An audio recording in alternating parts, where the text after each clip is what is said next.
This is another really good one. This one is about um, a guy who has family members that have mental illness. And he was wondering if mental illness is a form of demonization. And it is. It most definitely is. Because anyone who doesn't dwell in the wholeness of God and understand that it is Him who does is completely delusional. Because there's a law.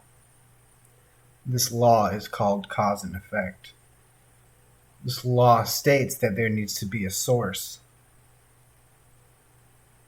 and this source causes effects as well. It's like this. See, if you draw a line, you need to start at that line. Every little bit of ink, no matter how much you slow up or speed up, it all comes from that line. Do you understand? And eventually, somewhere in that line, something happened where we lost a connection once upon a time with this source giving us all we've ever needed. Otherwise, there would be no line. You know what I'm saying? And that's what Jesus Christ came here, was to save us from damnation, which would be getting cut off from that line permanently. Okay? And not being in that understanding and knowledge and wisdom is it's delusional. And you're going to run into sickness, and you're going to run into accusations, arguments, all types of stuff. Just exactly the way that the world is, you know? That's why we needed to be saved, guys. So we're going to jump into this here and see how this goes.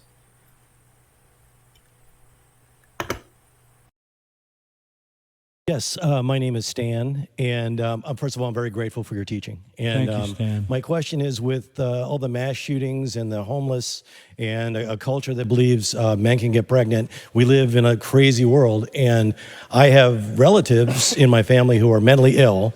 So I went to the Bible to, try and get some guidance, and I find that for such a huge problem that really affects such huge parts of says there's very little in the Bible. So the one thing I did find was in Luke chapter 8, when Christ is dealing with the demonic guy lives in the tombs, and it says, Christ cast out the demons, and then it says, and out of the guy, and then it says, and then he was sane. Mm-hmm. So I guess my question is every mental illness have a demonic component, or is there such a thing as just a mental illness? And if so, why didn't Christ ever heal somebody who had a mental illness, apart from demonic activity? Right, really good question. Let me see if I can't come at it this way. Every person without God is in a dire mental condition. Doesn't mean their rational faculties are not functioning. But it does mean that they are in the kingdom of darkness, right? It does mean that they are under the power of the prince of the power of the air, the spirit that now works in the children of disobedience. So we have to understand that anyone who is not a believer is operating in some sense with a demonic influence. It may be external, coming at them through the culture, but there's something in them, in their corruption, in their fallenness, in their natural perversion, that deceives them. The heart is desperately wicked, deceitful and desperately wicked. Who can know it? So even the prophet Jeremiah says it's hard to understand the heart.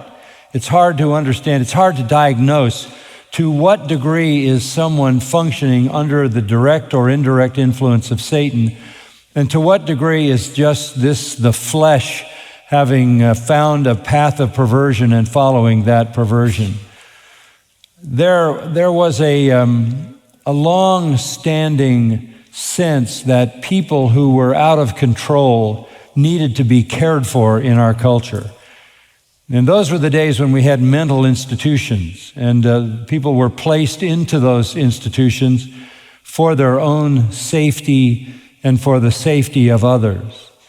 Now, that has all disappeared. There was, for example, in the state of California, a whole group of mental institutions where people would be rounded up who were a danger to themselves or to society, or who eventually would find themselves in a homeless condition, unable to fend for themselves and survive, or who were on drugs or whatever it was that made them incapable of living any kind of functional life. They were rounded up and they were cared for. That was one of the effects originally of Christianity in the Western world.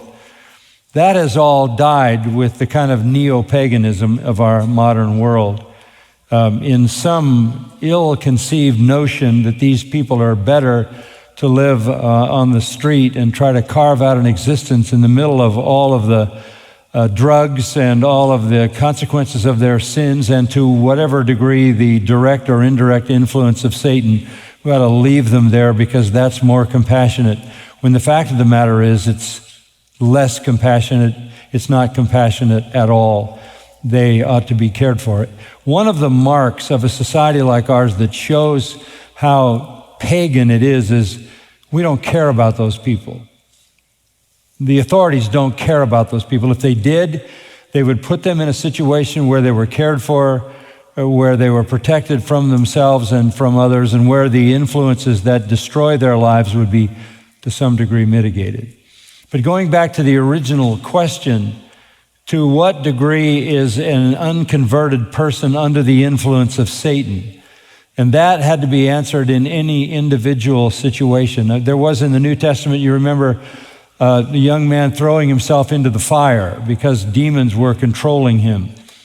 I think far more of that is demonic than people would want to believe. I think far more of it is demonic than people would want to believe. But I also think that Satan operates in ways that aren't so manifest. In fact, what speaks to that is when Jesus began his ministry and went into the synagogue to teach, there were times when demons started screaming at him out of the mouths of the people in the synagogues. This must have been a shock to the synagogue people, because these would be people who were part of the synagogue community, and it wouldn't have been necessarily known that these people were possessed to some degree by Satan or by demons. But the presence of Christ elicited that, as under his influence, the demons sort of gave up their cover. So I think it's far more common than we would think, and it's far more common in a more refined part of the population than we would understand. It's not just the people that are homeless, the people that are drug addicts, the people that have lost their reasoning faculties. It's not just those people. Satan operates in everyone, and even in leaders. He operates in leaders. We see this, illustrations of this in the prophets in the Old Testament. So I think to try to diagnose that is very difficult, because Satan is elusive and there is so much deception. So the way that I would approach that is to say it doesn't matter to what degree you are under the influence of Satan, whether it's to the point where he's taken over your rational faculties, or whether it's to the point that you're just a perverse person, even though you look pretty normal on the outside. To whatever degree Satan has taken you over, the solution is the same. Whether you're in the synagogue and you're appearing to everybody around you as a responsible worshiping Jew, or whether you're the maniac of Gadara cutting himself, living in a cave, and bereft of any rational thought, the solution is the same, right? The solution is the same.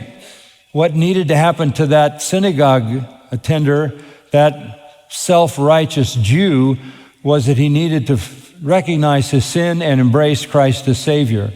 And when Christ came into the life of the maniac, he was immediately sane. He immediately became an evangel for the gospel, as that account indicates to us. So I don't know that it's in our power to be able to diagnose everyone, but I think that the horror of the way those people are treated now is that we leave them to fend for themselves on the streets.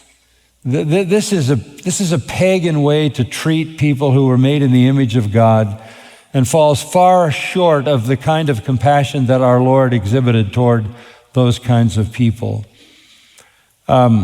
Again, it's not for us to be able to know that, and I don't think you want to go poking around trying to see if you can discover demons in people. Now, one other comment on this. Mental illness is something else. If something's wrong with your brain, that can be diagnosed. That can be read by certain tests and evaluations, electroencephalogram of the brain. If you have a brain problem, that can be objectively diagnosed. But what we're talking about are things that in some case could be objectively diagnosed because they're the product of drug addiction, long-term drug addiction, which does have an effect on the function of the brain. It's not possible to take drugs or be an alcoholic without it deteriorating your mental faculties. But again, the issue is not to be able to diagnose every single individual, but to understand that the solution for everyone is the same.